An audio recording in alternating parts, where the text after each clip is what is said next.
देवी और सज्जनों, लता दीनानाथ मंगेशकर पुरस्कार श्री अमिताभ बच्चन।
सारी शाम आपकी धैर्य की परीक्षा हुई है, लेकिन मुश्किल ये है कि आपको सुनना सब चाहते हैं, आपके बाद बोलना कोई नहीं चाहता।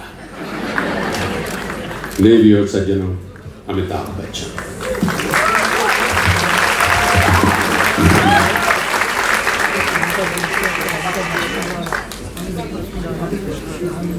मंच पर उपस्थित सभी महानुभाव, हृदयनाथ जी, उषा जी, मंगेशकर परिवार के सभी सदस्य और प्रिय देवी और सज्जनों, आप सबको मेरा प्रणाम।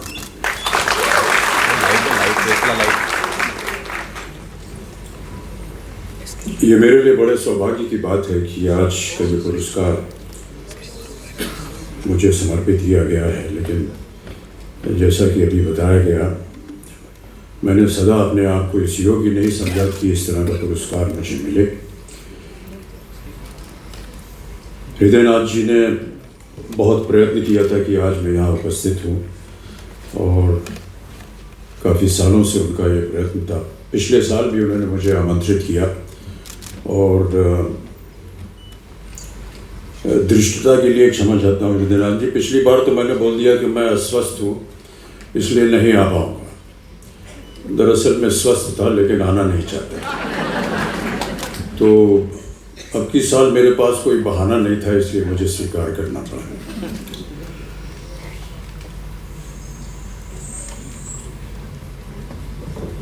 कुछ बातें जो है मैं आपके साथ हिंदी में कर रहा हूँ।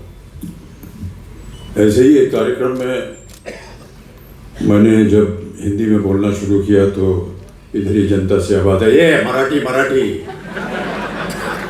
तो मैंने हाथ जोड़ करके उनसे क्षमा मांग ली और कहा कि मराठी शिकत आए, और बच गया। लेकिन ये जो वाक़या हुआ था, इसको 10-12 साल हो गए हैं, और अभी तक मैं मराठी नहीं सीख पाया। पहले समय नहीं मिलता था, अब वृद्धावस्था में थोड़ा सा समय मिल रहा है, इसलिए मैं प्रयत्नशील हूँ कि मराठी सीखूं।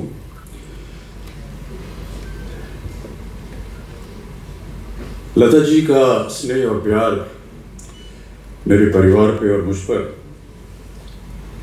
हमेशा रहा है, और हमें जितना आदर सम्मान उन्होंने दिया है उसका मैं वर्णन नहीं कर सकता हूँ।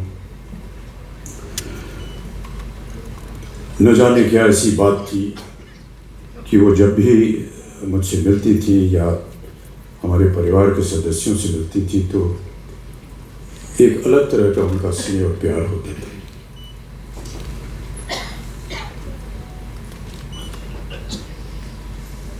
आपने देखा होगा कि पिछले वर्षों में हमारे जितने फिल्म जगत के कलाकार हैं, वो विदेश जाते हैं मंच पर कार्यक्रम करने। उनका गीत होता है, गायन होता है, नृत्य होता है।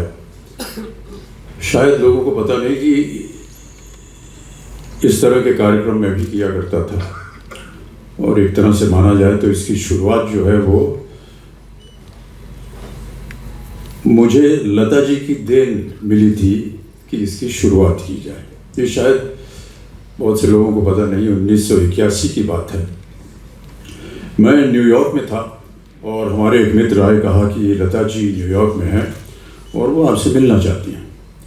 तो मैं लता जी से मिलने गया। उन्होंने कहा, अमिताभ जी, मेरा यहाँ मंच पर एक कार्यक्रम है, मेडिसन स्क्वायर गार्डन, जो कि बहुत ही विख्यात अमेरिका का एक स्टेडियम है, वहाँ पर एक हॉल है, फिल्ड फोरम, यहाँ पर उनका कार्यक्रम होना था। उन्होंने कहा, यहाँ मैं चाहती हूँ कि आप 2 मिनट आकर के मेरी एक प्रस्तुति कर दें।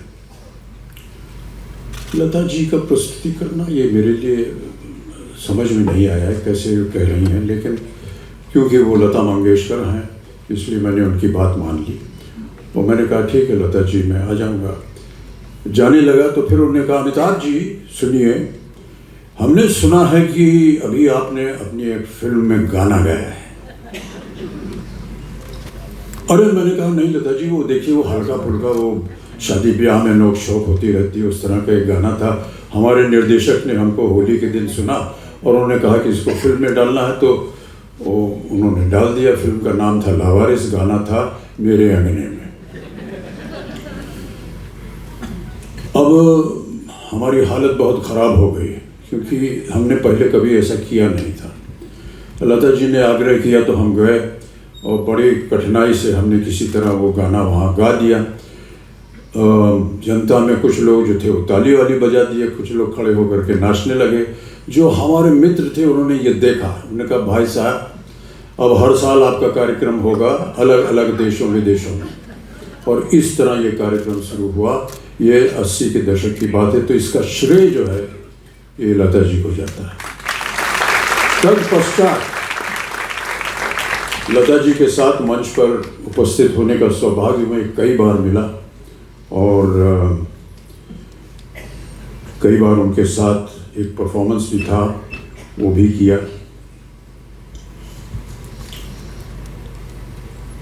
लता जी के बारे में कई बार हम लोग सोचते हैं क्या है, और एक बार मैंने अपने पूज्य बाबूजी से पूछा कि ये लता मंगेशकर के बारे में आप कुछ बताइए। उन्होंने केवल एक शब्द कहा, शहद की धार। मिठास उनके गायन में शहद की तरह, और क्योंकि शहद की जो लय है वो कभी टूटती नहीं, इसलिए उनका स्वर जो है वो कभी टूटता नहीं। ये है।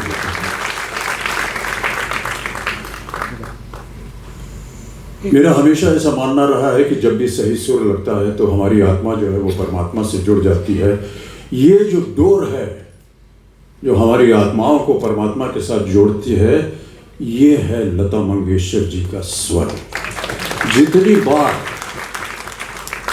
उनके सुर को आप सुनेंगे तो आपको लगेगा कि उन्होंने आपकी आत्मा को परमात्मा से जोड़ दिया, एक ऐसी डोर से जो सदा झंकृत होती रहती है। महाराष्ट्रातील सर्व बातम्यांचे विश्वासार्ह व्यासपीठ, सकाळच्या सर्व सोशल मीडिया प्लॅटफॉर्मला लाईक, फॉलो आणि सबस्क्राईब करा। तसंच सर्व नोटिफिकेशनसाठी बेल आयकॉन प्रेस करायला विसरू नका।